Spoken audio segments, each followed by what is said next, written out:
रत्नागिरी शहरापासून आरेवारे मार्गाने आपण मालगुंड येथे कवी केशवसुत स्मारकाला भेट देण्यासाठी जाताना आपल्याला वाटेत गर्द हिरवाईच्या नागमोडी अरुंद रस्त्याने वनराई पाहत पाहत पुढे पुढे मार्गक्रमण करीत असतो.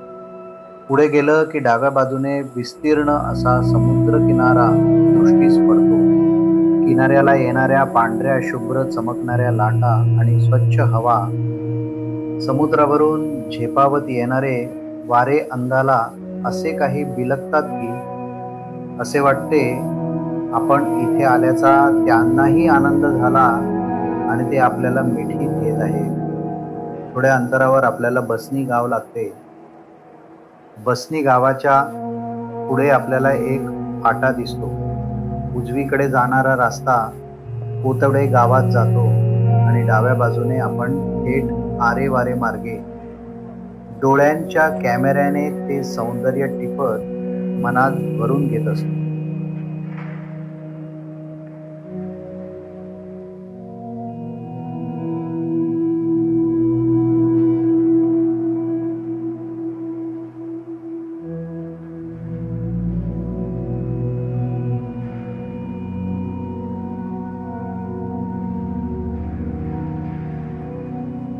निराशार समुद्राचे सौंदर्य बघत बघत हा 1-1.5 तासांचा प्रवास कधी संपतो ते समजतही नाही. गणपतीपुळे येथे आले की गजाननाचे दर्शन घेऊन मालगुंडच्या दिशेने मार्गक्रमण केले की छोटासा पूल ओलांडला की लगेच 5-10 मिनिटांमध्ये केशवसुत स्मारकांमध्ये आपण पोहोचतो.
उतरल्याबरोबर नजरेत भरते ती सुंदर कमान आणि केशवसुतांचं जुनं कौलारू बैठक घर. त्यासमोर असलेलं मोठं अंगण, तुळशीचं वृंदावन आणि त्या बाजूला उभे असलेले लामण दिवे आणि अंगणाच्या चहूबाजूने विविध प्रकारची हिरवीगार झाडी. केशवसुतांचं घर पाहताना एक वेगळाच आनंद मिळतो, कारण ज्या घरांमध्ये केशवसुतांचं बालपण गेलं तो परिसर, नयन मनोहर परिसर कायम केशवसुतांच्या कवितेत अधोरेखित झाला. कित्येक वर्ष आधीपासून त्या कविता मनाला रुंजी घालत होत्या.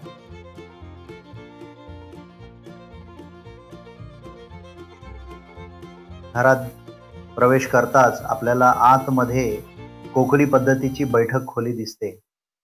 घराचे बांधकाम सागवानी लाकूड आणि चिरा वापरून केले आहे.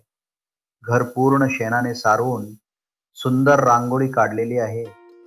केशवसुत आपल्या लिखाण कामासाठी वापरात असलेले जुने टेबल आहे बाजूला झोपाळा आहे.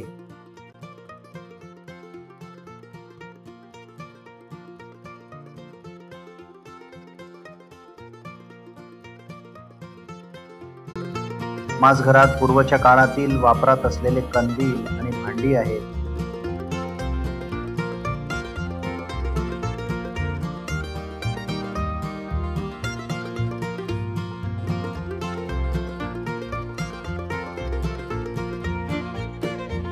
देवघरात जुना लाकडी देवारा आहे.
बाजूलाच ज्या ठिकाणी केशवसुतांचा जन्म झाला आहे ती खोली आहे.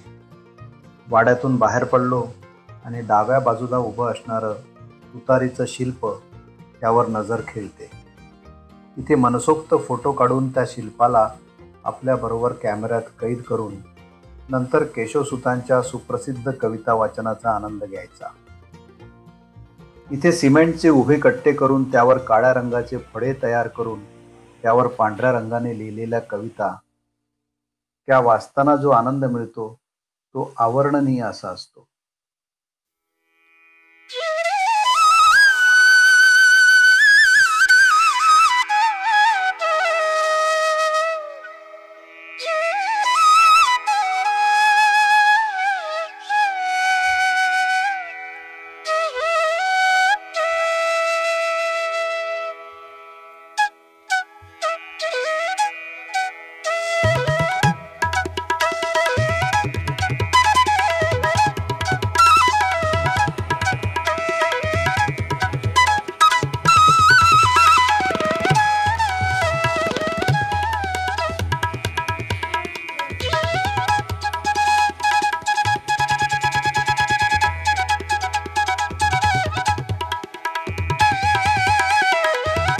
समोर पाहिलं की हिरव्यागार वेलींनी आच्छादलेल्या मोहक कमानी आणि त्यालगत असलेलं कमळाचं छोटंसं पाण्याचं कुंड आणि समोरच्या भिंतीवर ठसठशीत अक्षरात लिहिलेले केशवसुतांच्या कवितेतील एक सुभाषित. प्राप्तकाल हा विशाल बुदर, सुंदर लेणी तयात खोदा. केशवसुत स्मारक हे आधुनिक मराठी कवितेचे जनक कविवर्य केशवसुत कृष्णाजी केशव दामले यांच्या जन्मस्थळी मालगुंडता, जी रत्नागिरी येथे कोकण मराठी साहित्य परिषदेने उभारले आहे. ह्या स्मारकामध्ये आपल्याला सर्व साहित्यिकांचे फोटो तसेच त्याचा जीवन परिचय लिखित स्वरूपात आपल्याला पाहायला मिळतो.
सन्माननीय नामदार श्री उदय सामंत यांच्या हस्ते कोकण साहित्य सन्मान दालनाचे उद्घाटन झाले। ह्या ठिकाणी पद्मश्री मधु मंगेश कर्णिक यांचा पूर्ण जीवनपट, त्यांची साहित्य संपदा, त्यांना मिळालेले पुरस्कार तसेच विविध लेखकांचा परिचय आपल्याला पाहायला मिळतो।